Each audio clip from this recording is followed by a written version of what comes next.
Let's now go across live.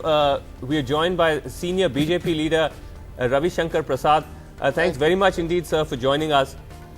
Leads at the moment suggesting clearly that you're doing pretty much what the exit poll suggested, extremely poorly. Your first reactions, Mr. Prasad, do you believe that losing out on Yediyurappa, that Yediyurappa's exit in hindsight was a mistake? Could you have done more to have kept him in the party? Well, Vasu, let me put it this way. Yes, we are not doing well at all. That's what your leads indicate. But still only 156 seats have been counted. Large number of seats are still to be counted. About 165, 170 now. That, fair enough. Congress is also not doing that good, and we are doing bad. How I see it, I quite see your point. We were put in a situation of great dilemma, either to hold on to our principles or to hold on to power. We tried to manage things, tried our best. We could not, because there was a situation that Mr. Yediyurappa was insisting that either it is my way or highway. We were counseling him, please, must understand, there are certain principles which are important for the BJP. You'll have to adjust. He agreed to resign from the post of Chief Minister. But then other things started. You must restore me. All these things are too well known. But yes, we are paying the price for holding on to principles. But you know, when you say that, indicate. But Mr. Ravi Shankar Prasad, I don't know how much credibility that position has, because let's be honest, you kowtowed to Yediyurappa right till the very end. He was playing an active role in deciding who will be Chief Minister, who will not be Chief Minister. So that principled stand that you were talking about wasn't really there. Yes, I can. Please allow me. Hello. Yeah, Go ahead. Yes, we can hear you. Go ahead, sir. Yes. Dr. Roy, let me explain the position. After all, Mr. Yediyurappa has been a part of the BJP since the Jansangh days. Correct. He has worked with the party. He has been a part of the process of growth of the party. Therefore, you try to counsel, you try to suggest, you try to ensure that he remains and understand as to what principles party are important for the party. Therefore, trying out to restrain him, trying out to make him understand, including making some notional adjustment to ensure that his sentiments are respected, is all a part of political process. But there came a time that, sorry, this far and no further.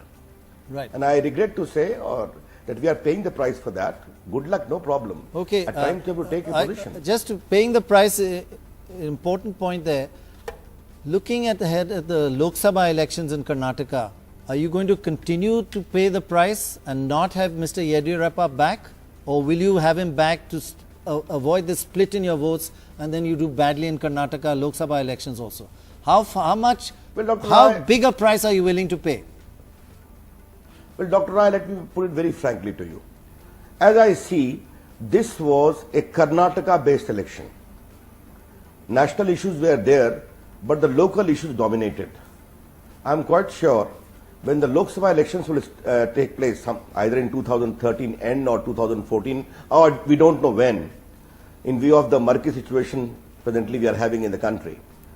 Whenever Lok Sabha elections are held, people of Karnataka would certainly see BJP as a clear alternative. No, that may be. I just want to ask you one. You're not answering the question, Mr. Ravi Shankar Prasad. Are you ever going to accept Mr. Yediyurappa back in the BJP? Or are you ever going to ally with him and go to the polls for the Lok Sabha election? Any chance of that? Well, Mr. Yediyurappa has already explained 10 times, I will never come back to BJP. Instead of asking me this question, he has, in his whole campaign and otherwise, and even otherwise, as I see the results, his performance is not that outstanding. I don't think we need to pay the price, Dr. Rai, always, do we?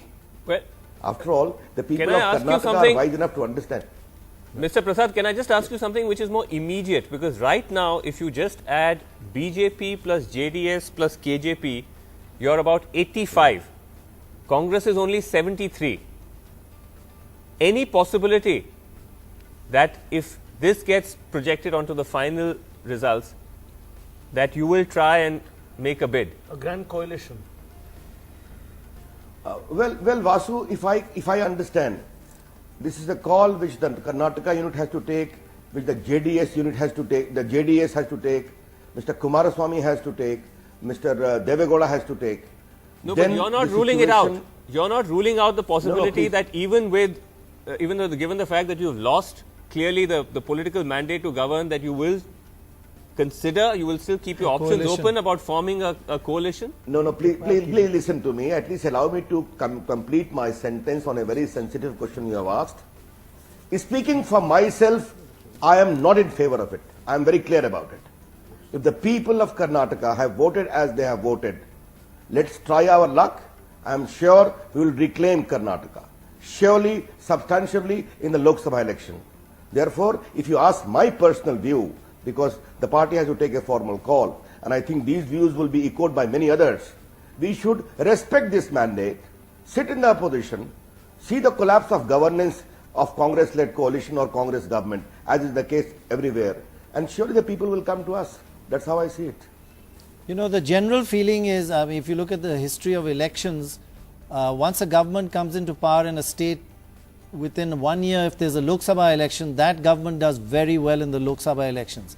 2-3 years later, then it starts getting anti-incumbency. If the Congress comes to power in this election, as it seems to be coming in right now, and you don't form a coalition to stop it, past record shows that will do well in the Lok Sabha election, and you can virtually expect to lose Karnataka in the Lok Sabha elections. Well, Dr. Roy, you are a very, very experienced election expert. I cannot at all contest your Experienced, you mean premise. old. But being a, he being a means political activist for the last many, many years from the ground till the national level, my take is different. My take is, once the Lok Sabha election is there, all the national issues only will come into focus, sharp focus. And there, all the rank corruption and malgovernance of the Congress party will become the center of focus. And I don't think this accidental fluke victory because of a split of pro-BJP votes is going to give them the edge to do well in the Lok Sabha elections.